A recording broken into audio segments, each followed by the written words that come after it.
I got the Sony ZV-1F. I bought it used on eBay and I used it for a week and then I returned it. Here's why.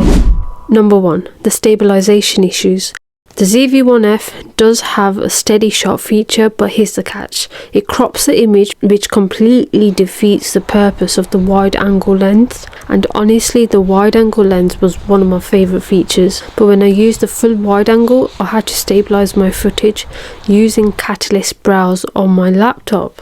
For those who don't know, Catalyst Browse is Sony's free stabilization software, but it only lets you stabilize one video at a time. It's only available on a computer too, which added an extra step to my editing process. Normally I would just edit on CapCut on my iPhone, but now I had to go through this lengthy extra stage every time I shot something with the ZV-1F. Honestly, it was a pain and it kind of discouraged me from using the camera.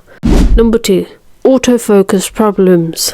For vlogging, it's not great. It's slower than I expected, and I often found that the footage was blurry in places where I needed the focus to be sharp.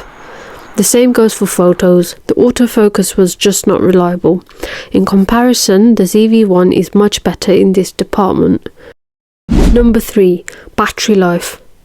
Battery life is another issue. It drains pretty quickly, so if you're out filming all day, you'll definitely need extra batteries, but buying those extra batteries adds to the overall cost. And let's be real, who wants to keep spending money on accessories? Number 4. Poor low light performance. Now the ZV-1F's low light performance, it's not good at all.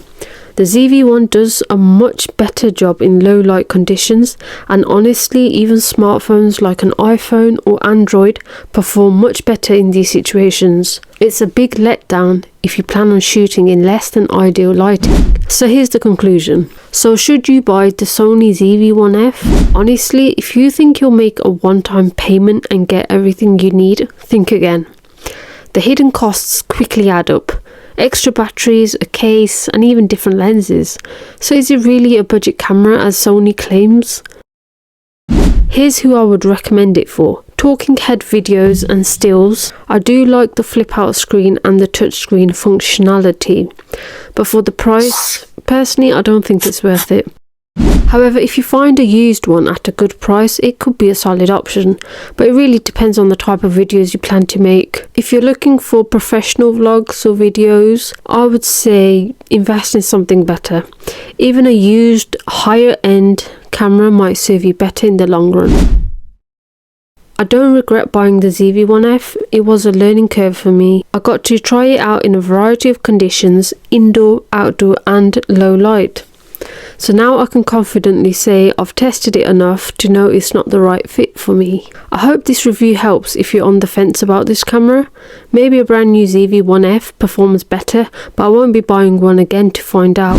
In my next video, I'll talk about my new camera, the Sony ZV-1.